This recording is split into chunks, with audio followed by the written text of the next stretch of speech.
Baik,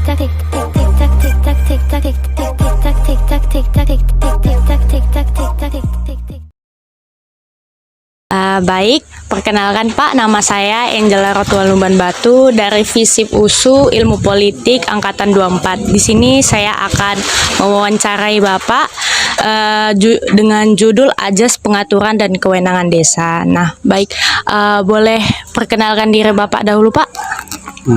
Baik, terima kasih. Kami dari pemerintah desa Perumnas Malingkar izin sebelumnya Bu Kades, Kepala Desa Perumnas Malingkar, Ibu Serinawati Boru Sembiring, karena diberi izin ke Pakam, ada kegiatan di Pakam, maka untuk sementara digantikan sama Sekdes. Saya bernama David Hidayat SPD. Oke, baik Pak. Di sini saya akan bertanya kepada Bapak dengan 3 pertanyaan. Pertanyaan pertama itu, menurut Bapak, apa yang dimaksud dengan ajas dalam pengaturan desa dan bagaimana penerapannya di desa ini? Baik, terima kasih. Yang namanya ajas itu bagian dari hal yang harus dijalankan. Nah, ajas pengaturan semua dalam bentuk jalannya suatu pemerintahan itu semua diatur oleh pimpinan, yaitu kepala desa. Lalu di atas pimpinan dari kepala desa ada namanya kecamatan atau camat, di bawah naungan dari kecamatan. Nah, berikut juga sama camat di bawah naungannya bupati, dan bupati berkelanjutan bertanggung jawab kepada ke provinsi atau gubernur, dan selanjutnya ke presiden. Nah, semua aturan-aturan itu disesuaikan dengan yang namanya ajas pengaturan yang dipimpin oleh salah seorang, yaitu di masing-masing daerah. Kalau dia misalnya di daerahnya sifatnya provinsi, maka gubernur. Nah, jika kalau namanya di kota atau di desa, maka dipimpin oleh pemerintah desa yang disebut namanya kepala desa. Nah, itu aja. Kalau penerapan di desa ini gimana, Pak? Nah, untuk penerapan di desa, yang namanya kegiatan yang ada di desa itu semua diberlakukan atas melalui musyawarah desa. Semua disepakati dari musyawarah desa, lalu dimasuki, disetujui dan dilakukan oleh pemerintah desa yang dipimpin oleh Ibu Kepala Desa Perumnas Malingkar. Nah, semua jalurnya dari rapat atau musyawarah. Jika oleh rapat yang tidak ada, kami tidak berani untuk memperlakukan satu kegiatan tanpa ada unsur rapat di satu desa. Baik itu dalam bentuk yang namanya pembangunan, baik itu dalam bentuk yang namanya tentang ketertiban masyarakat desa, semua diatur, didahului dengan namanya peraturan desa atau perdes. Ada perdesnya, maka ada wewenang dari kepala desa. Ada juga di bawah pengaturan kepala desa ada namanya perkades, peraturan kepala desa. Nah, semua itu dihimpun, semua dicakup melalui dari kewenangan desa untuk membentuk, mengurus desanya masing-masing sesuai dengan perdes dan perkades di desa masing-masing.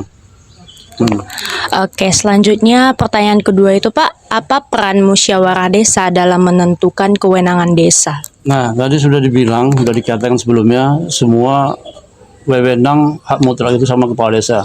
Tapi yang lebih tinggi lagi itu melalui musyawarah. Jika musyawarah mufakat desanya sudah mufakat untuk sesuatu hal yang harus dibentuk atau harus dikerjakan, maka kita harus mengikuti yang melalui jalur mufakat atau musyawarah desa. Banyak musyawarah desa yang sudah kami jalankan, terutama musrembang, musyawarah rencana pembangunan desa, musyawarah desa, dan terakhir musdus, musyawarah dusun, tingkat rendahnya lagi. Itu aja, Pak. Kalau selanjutnya pertanyaan ketiga, Pak, bagaimana kewenangan desa dalam mengelola sumber daya lokal diatur untuk mendukung kemandirian desa? Nah, bicara masa kemandirian di Perumnas Malingkar ini, pada dasarnya kami memiliki yang namanya 9.179 penduduk atau jiwa. Yang dihimpun ada sebanyak 1.900 atau 2.006 kepala keluarga atau kakak. Nah, semuanya itu kita mengutamakan yang namanya kewenangan desa, kewenangan desa semua hak mutlaknya kepada kepala desa.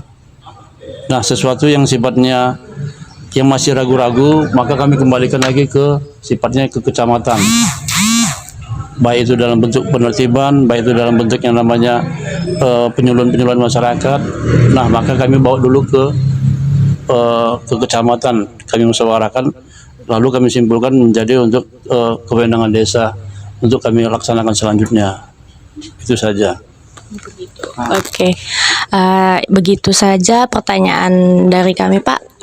Terima kasih atas jawaban Bapak dan sekian dari kami. Terima kasih.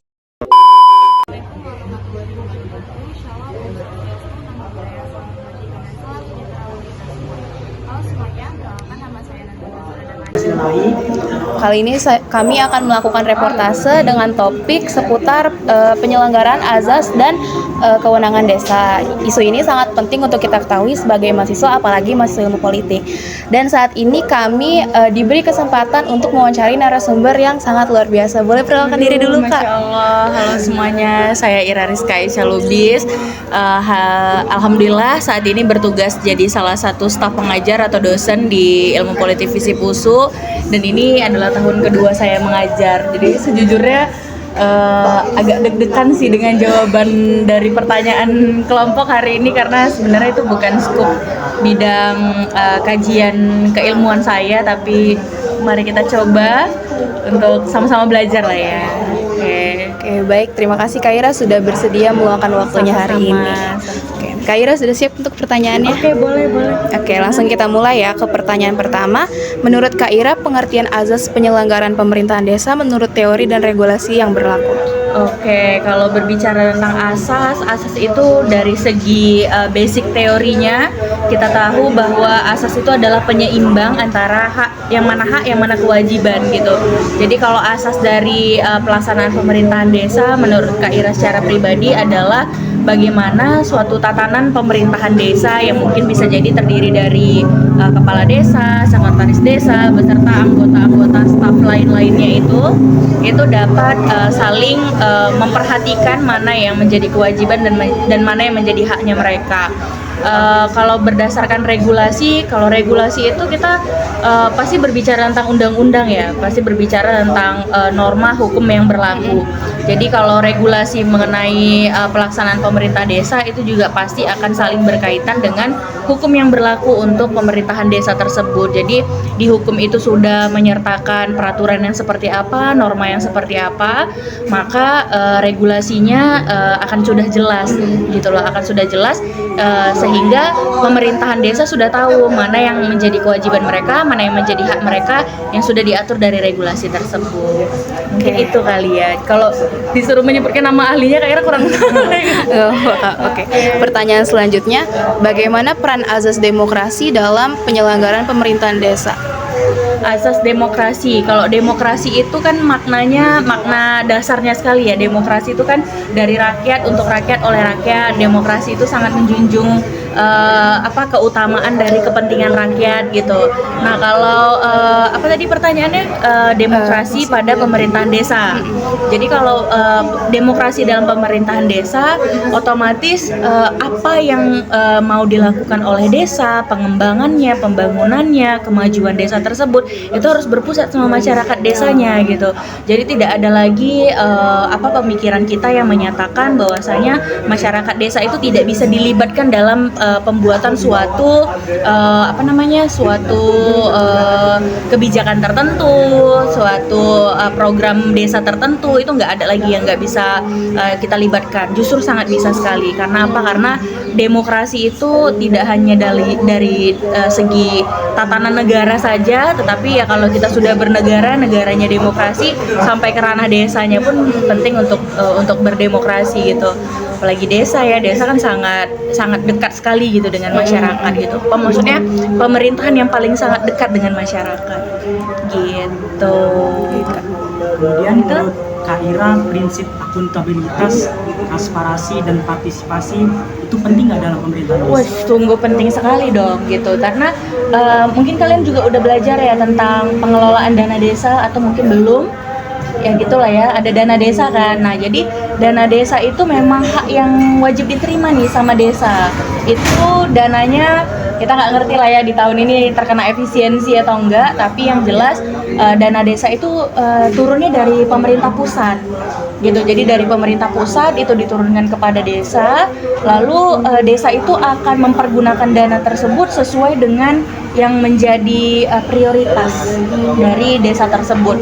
Mengenai transparansi, akuntabilitas itu sangat penting sekali untuk dapat dipahami, diterapkan, bahkan juga dilaksanakan dengan sebaik-baiknya oleh pemerintahan desa, karena itu menyangkut kemaslahatan masyarakat desanya gitu. Jadi kalau pemerintahan desa itu mengelola dana keuangan tanpa melibatkan masyarakatnya, kayaknya sama aja dengan pemerintah yang cuma jalan sendiri aja gitu loh. Gitu. Karena memang kalau berbicara tentang regulasi, Kak Ira juga lupa lah ini, padahal tadi baru aja juga ya searching, ada dia undang-undang tersendiri nih yang dia diperuntukkan untuk pengelolaan pemerintah desa, di mana di dalam peraturan perundang-undangan tersebut dinyatakan bahwa pemerintah desa itu diberikan kewenangan sepenuhnya untuk melaksanakan pemerintahannya gitu. Karena kalau tatanan negara ngurusin desa itu kan kayak kecil kali ya, terlalu jauh gitu, dari pemerintah pusatnya ke desa itu kan agak jauh, sehingga pemerintah desa itu diberikan kewenangannya tersendiri gitu loh untuk mengelola segala urusan pemerintahan desa. Jadi kalau masalah transparansi, akuntabilitas dan lain-lainnya dalam pengelolaan apalagi masalah keuangan itu sangat rentan sekali ya, karena mereka tuh berhak untuk mengelola itu sendiri loh gitu. Jadi melibatkan masyarakat, laporan yang jelas, dan bahkan bukti nyata dari implementasi dana desa itu perlu diperhatikan sebenarnya ya, nggak cuma diperhatikan oleh masyarakat desanya saja, tetapi ya bagi pemberi dananya ya juga kalau bisa benar-benar memperhatikan itu gitu loh. Memberi dananya ya pemerintah pusat, walaupun agak kejauhan, tapi setidaknya dengan pemerintah pusat memberikan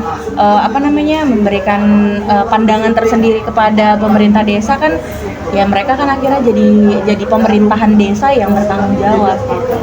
Kemudian menurut Kak Ira dalam teori politik lokal, apa saja asas atau prinsip penting yang harus dijaga dalam penyelenggaraan pemerintahan desa? Oke, kalau berbicara asas-asas yang ada dalam penyelenggaraan pemerintah desa tuh ada banyak ya poin-poinnya.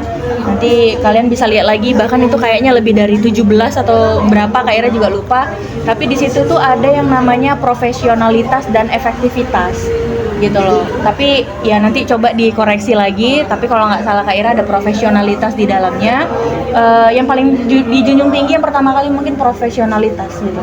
Walaupun itu di ranah desa, ketika suatu kewenangan uang 1M itu tuh kan godaan banget ya gitu kan. Jadi kalau itu tidak diberikan kepada orang yang profesional di bidangnya atau dalam pelaksanaannya tidak profesional, ya sangat rentan sekali untuk itu dana nggak akan jadi apa-apa gitu.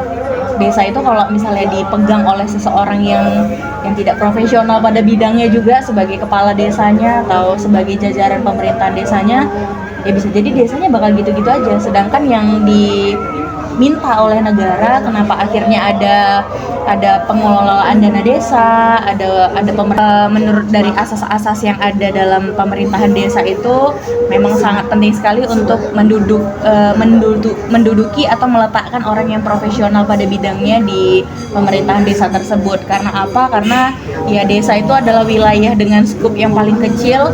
Kalaulah wilayah ini sama-sama maju, karena ada banyak ya gitu, ada banyak desa di negara ini.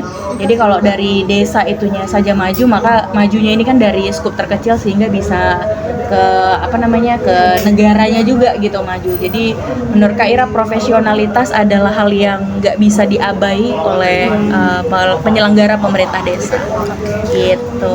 Kak Ira, pertanyaan yang terakhir nih, menurut Kak Ira apa sih tantangan politik yang biasanya muncul dalam pengelolaan kewenangan desa, seperti dalam pengelolaan dana desa atau pembuatan kebijakan lokal?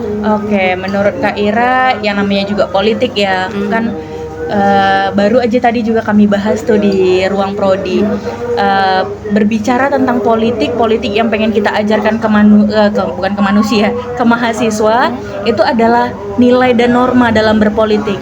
Tapi percayalah, praktik politik mau itu di ranah manapun, praktiknya tidak semulia itu. Ilmunya padahal mulia, ilmunya ngajarin nilai, ngajarin norma, ngajarin hal-hal yang idealnya tuh kalian terapkannya seperti ini. Yang perlu dijunjung tinggi adalah kemaslahatan bersama. Politik adalah perihal kepentingannya adalah kepentingan bersama, kan kayak gitu ya ilmunya yang ngajarin. Jadi kalau tantangan tersendiri adalah dalam pengelolaan dana desa juga, dalam pelaksanaan program prioritas desa, menurut Kak Ira ya yang paling pertama adalah korupsi.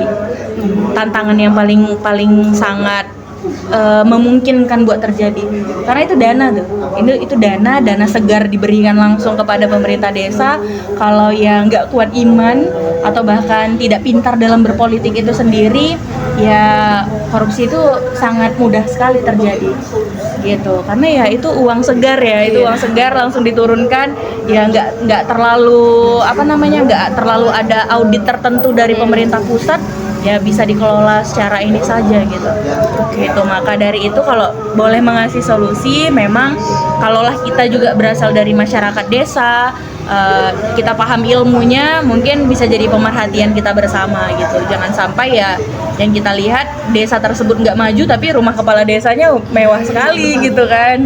Terus kepala desanya bisa ganti mobil tiap tahun, kan nggak lucu juga gitu. Bisa jadi kolektor mobil-mobil dia kan nggak itu gitu. Nah, itu perlu dipertanyakan karena 1M itu lumayan gitu. Oke Kak. Gitu. Baik, terima kasih banyak kepada Kak Ira atas penjelasannya yang sangat insightful dan membuka wawasan kita semua. Baik, kita akhiri wawancara hari ini. Saya Nazofa Zura Damanik. Saya Mikael Astronomi Samai. Kami pamit undur diri. Wassalamualaikum warahmatullahi wabarakatuh. Terima kasih. Perkenalkan, nama saya Barzina, saya adalah mahasiswa ilmu politik. Bapaknya sendiri sebagai petani masyarakat di desa. Ya. Saya ingin mempertanyakan beberapa hal. Yang pertama, menurut Bapak, apa pentingnya pemerintahan desa memiliki kewenangan untuk mengatur urusan rumah tangganya sendiri? Agar dana desa tersebut bisa langsung terrealisasi untuk meningkatkan perekonomian masyarakat setempat.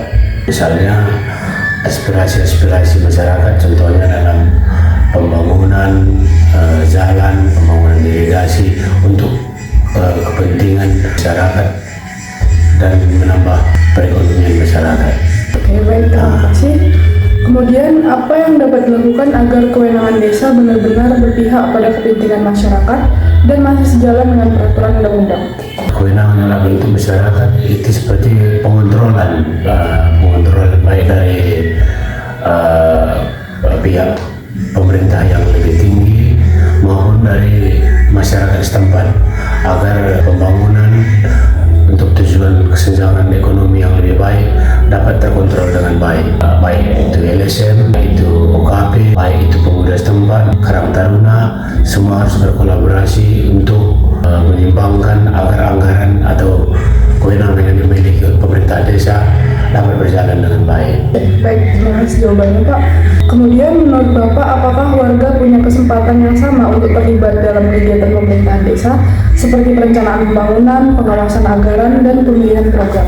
Ya, setiap akan masuk itu anggaran dana desa, pemerintah desa setempat akan mengadakan pengumuman di kedai-kedai atau di warung-warung itu untuk diadakan musrembang. Dan dalam serembang tersebut setiap masyarakat yang mempunyai aspirasi dapat mengusulkan kepentingan yang akan perlukan begitu. Jadi baik itu petani, baik itu masyarakat secara pribadi, pokoknya semua golongan dalam desa itu pasti mempunyai kepentingan yang sama gitu. Kemudian yang nomor 4, jika desa tidak diberi kewenangan cukup, menurut Bapak apa dampaknya bagi pelayanan dan pembangunan di desa? Dampaknya akan sangat jelas karena pemerintahan desa akan mengikuti prosedur apa yang diperintahkan oleh atasannya atau pusat. Jadi aspirasi masyarakat itu belum tentu langsung terserap oleh pemerintah pusat.